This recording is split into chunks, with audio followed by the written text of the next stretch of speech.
All right, so I've had my clarinet for, I forget, a couple weeks now, maybe.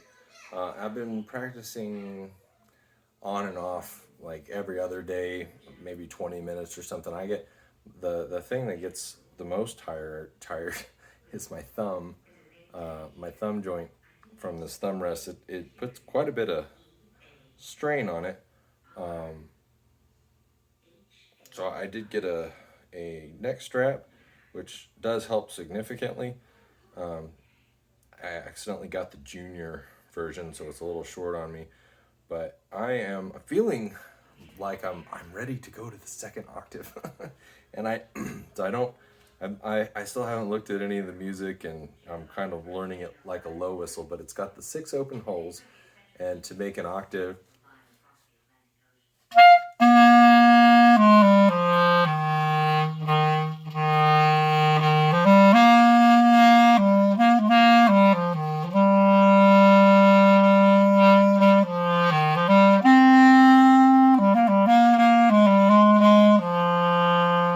so I feel like I'm getting a pretty good sound. Sometimes it feels like it gets kind of stuffy sounding, and I still tend to squeak a lot.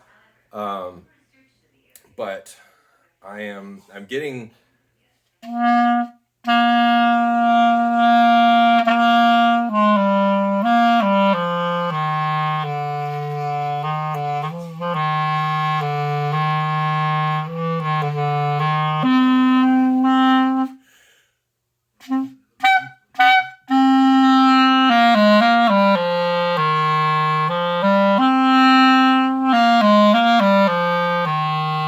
So I really like that sound.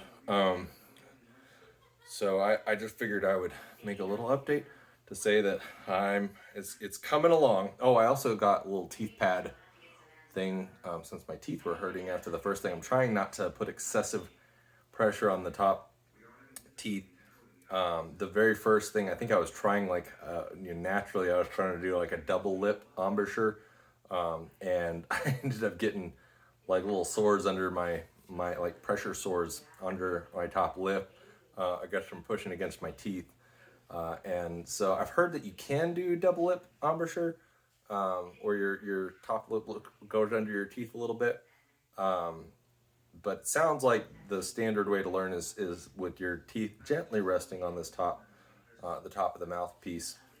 So I just got the little pad, and I'm trying to be gentle with it, trying not to put too much pressure with my bottom lip, not bite down. I've watched a lot of YouTube videos on sound production, and a lot of it's just like figuring it out. Because again, I don't have a tutor or anything, so I'm just kind of working through the issues as they come. So my next goal is to be able to figure out how to get more than a single octave out of this thing. I know it has something to do with this key here. So, and taking my finger off and working some sort of happy octave dance between these two, this button or this key and this open hole. I just don't know how it works yet. And then I have some clarinet books that came in. I plan to start like looking at some of the fundamentals and trying to work on reading music. I have a very basic grasp on music reading. I kind of sight read bass parts, from singing in church and stuff. So I can follow along. I do quarter notes and half notes and things like that. But I haven't really done much with sight reading or reading with an instrument since sixth grade band. So that was a long, long time ago. But I'm enjoying it, and I watched the Glenn Miller story today, and that was fun seeing. I'm watching I watched the Majestic with Jim Carrey.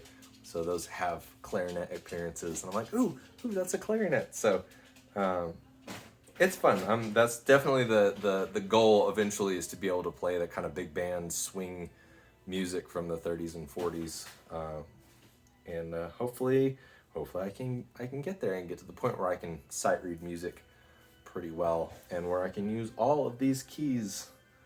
There's just so many of them, but and putting the clarinet together, that's kind of one of the biggest obstacles for me, is just disassembling and reassembling the clarinet gets really old, and I guess eventually you get really fast at it, but it's just so hard to find a place to grip where I don't, you know, I'm not putting sideways pressure on these keys.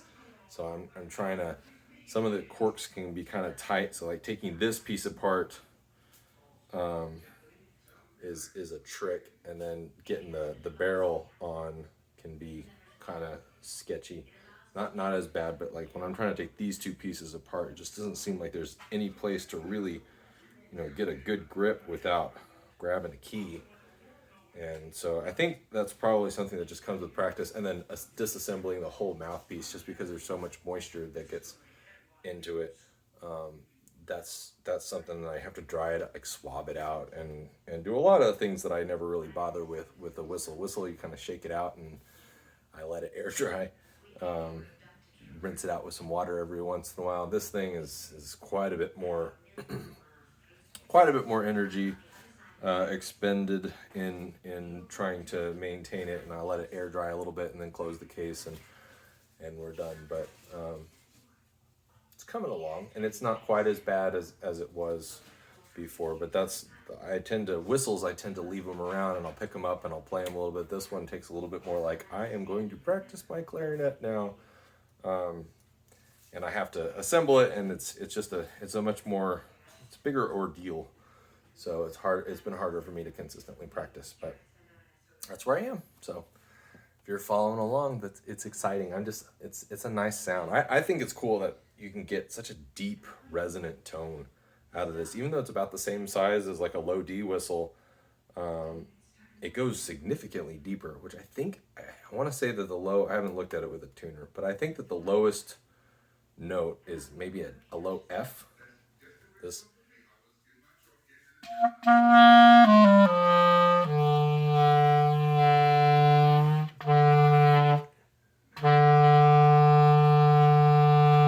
Whatever that is, it's when these keys go down there. I don't know what it is, but